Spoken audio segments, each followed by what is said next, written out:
गणपती बाप्पा मंगल मूर्ती.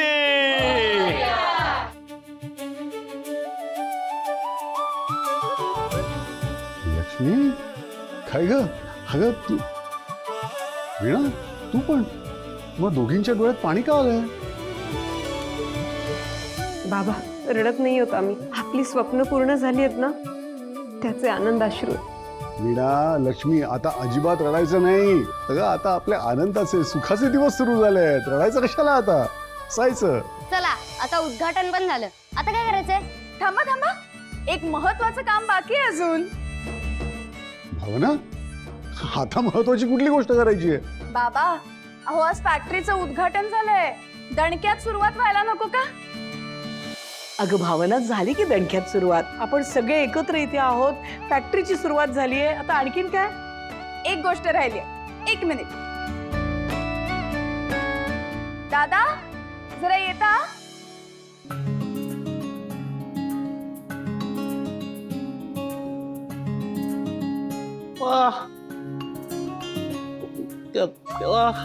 सांगते सांगते, तुम्ही फॅक्टरी तर सुरू केलीत, पण फॅक्टरीत काम करायला वर्कर्स नकोत का? अगं हो, पण अजूनपर्यंत आम्ही काही कामगार भरती केलेली नाहीये. म्हणजे आम्हाला आधी कामगार कामावर ठेवायला लागतील, त्यांना थोडं ट्रेनिंग वगैरे द्यावं लागेल. हे सगळं व्हायचंय अजून. आणि हे कोण आहेत आणि यांना बोलवलंय कोणी? मी बोलवलं. बाबा हे आमच्या प्रभागातले वर्कर्स आहेत. यांनी ना ITI चा डिप्लोमा केलाय. त्यांना कामाची गरज होती. म्हणजे ऍक्च्युली त्यांना कामाचा एक्सपिरियन्स सुद्धा आहे बरं का. काही काही लोकांनी हंगामी वर्कर म्हणून काम सुद्धा केलं. मी प्रभागात फिरत असताना त्यांनी मला त्यांची अडचण सांगितली होती. त्या सगळ्यांना काम हवं होतं. म्हणजे त्यांना सगळ्यांना परमनंट जॉब मिळत नव्हता ना, म्हणून मग मी असा विचार केला की आपली फॅक्टरी ओपन होतीच आहे, तर मग आपल्याकडे वर्कर्स मिळतील आणि यांना परमनंट जॉब मिळेल. दोघांचंही काम होईल. आई अगं कसला भारी विचार केलायस तू. खरंच मोठी झालीस ग तू. तू फक्त आपल्या कुटुंबाचाच नाही तर समाजाच्या हिताचा विचार करून निर्णय घेतलायस. खरंच कमाल आहे तुझी. मी मगाशी लक्ष्मी आणि वीणाला म्हटलं की आता रडायचं नाही, आता डोळे पुसायचे. खरं तर तूच मला डोळे पुसायला लावतेस का? साहेब, त्यांनी तुम्हालाच नाही, यांनी आम्हाला सुद्धा डोळे पुसायला लावले. अहो, त्यांनी कामाचं सांगलं तेव्हा आमच्या बी डोळ्यात असंच पाणी आलं होतं. आता आपण समधी मिळून काम करूया. तुम्ही फक्त सांगा काय काम करायचं आम्हासनी. सांगतो की. चला करूया सुरुवात. या इथे या.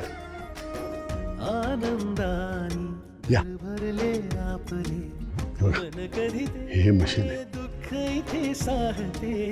घर सारे सुखी नाहते ही कुसुमाची वडिलांच्या देवा, आज तुझ्यामुळे हा सोन्यासारखा दिवस दिसतोय आम्हाला. तुझी कृपा आमच्यावर अशीच राहू दे. निवास लक्ष्मी निवास. भरत, मला कधीच वाटलं नव्हतं बाळा तू एवढा जबाबदारपणे वागशील, एवढं मोठं काहीतरी करून दाखवशील. हे सगळं तुझ्या आयडियामुळे, तुझ्या कल्पनेमुळे झालंय ना, याचा मला खूप अभिमान आहे.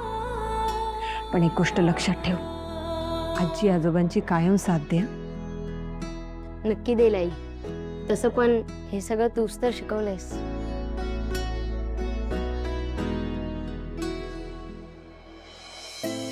क्या बात है. काय करताय? भावना, अगं खरंच कमाल आहेस तू. हे वर्कर्स वगैरे कसं काय सुचलं अगं तुला?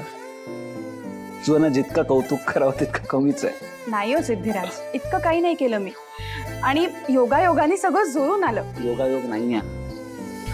जिच्या मनात समाजाबद्दल इतकी कळकळ असते, माणुसकी असते, तिला हे सगळं सहज जमू शकतं. मुळात तुझ्यात समाजकारण आणि राजकारण इतकं उपजत आहे ना, म्हणूनच तुला हे सगळं सहजपणे जमतंय अगं. खरंच मला खूप अभिमान वाटतो अगं तुझं. तुम्ही उगाच कौतुक करता माझं इतकं. आई, अहो या सगळ्या गोडबडीत एक गोष्ट राहिलीच ना, तू स्वयंपाकाचं बघायला पाहिजे ना. या सगळ्यांना भुका लागल्या असतील. मी एक काम करते, पुढे जाते आणि कामाला लागते. अगं थांब, तू कुठे चाललीस? इथे खूप काम आहे. आता ते वर्कर वगैरे आले, त्यांची नावं, पत्ते, फोन नंबर वगैरे सगळं घ्यावं लागेल ना. हा, तू कुठेही जायचं नाही, इथेच थांबायचं. आई अहो, पण ते स्वयंपाकाचं. स्वयंपाकाचं काय, ते होईल. तू नको काळजी करू, तू इथे थांब. कळलं?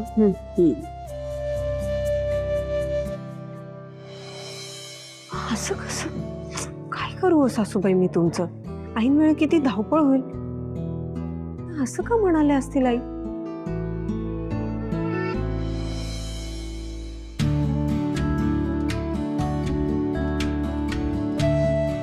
वा भाजीचा वास तर खमंग येत अरे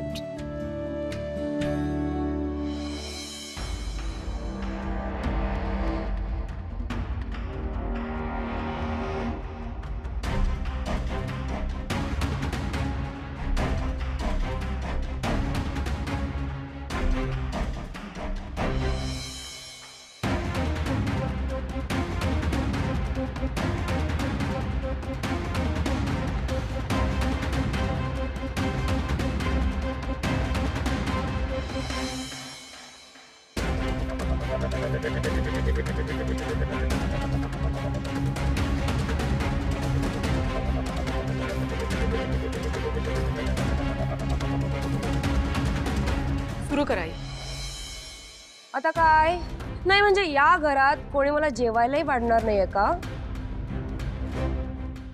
तुझ्या एवढी निर्लज्जबाई मी आजपर्यंत पाहिली नाही नीलांबरी एवढं सगळं झालं तरी सुद्धा जेवायला बसलीयस तुझ्या वागण्यात बोलण्यात जराही अपराधीपणाची जाणीव दिसत नाही नाहीतर काय काय ग आमच्या सगळ्यांच्या आयुष्यात विष घालवलीस या घरच्या अन्नाला खाल्लीस ते खाल्लीस आणि मातलीस आणि आता काय तुला आम्ही वाढावं ही तुझी अपेक्षा चांगले चांगले हा आजवर तुम्ही तुमच्या स्वार्थासाठी माझा वापर करून घेतलात नाही वाटेल तसं वागवलत मला आज पहिल्यांदा मी माझ्या स्वतःसाठी स्टँड घेतला तर मी लगेच वाईट आई आई या बाईला आधी गप्प राहायला सांग नाहीतर मी इथून निघून जाईन या बाई समोर मला जेवायची सुद्धा इच्छा नाहीये ऐकतेस ना काय म्हणतात ते ऐकतेस ना आता तरी जरा गप्प बस एवढी अक्कल असती तर आणखी काय हवं होतं हो का ऐकते ना आणि हो ज्याला जेवायचंय त्याने जेवा आणि ज्याला जेवायचं नाही खुशाल निघून जाऊ शकतो मला कोणाची पर्वा नाही ही नीलांबरी तिला पाहिजे तसंच वागणार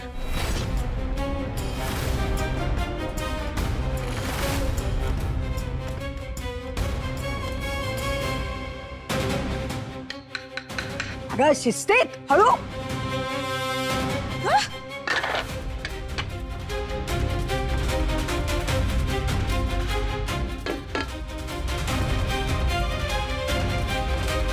बघ माजोरी कुठली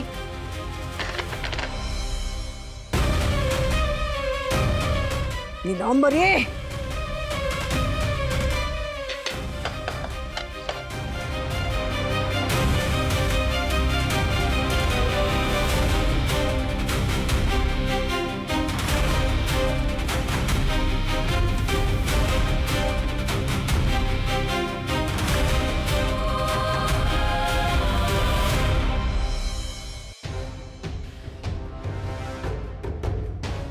आता जर काय वाटेल ते झालं तरी या घरात सत्ता पालट झालीच पाहिजे आणि नीलांबरीचं राज्य आलंच पाहिजे या खात असलेल्या अन्नाची शपथ घेऊन सांगते आज तुम्ही मला स्वतःबरोबर बसून खायला देत नाही मी या घरावर अशी वेळ आणेन की माझ्या परवानगीशिवाय तुम्ही खाणं तर सोडा श्वासही घेऊ शकणार नाही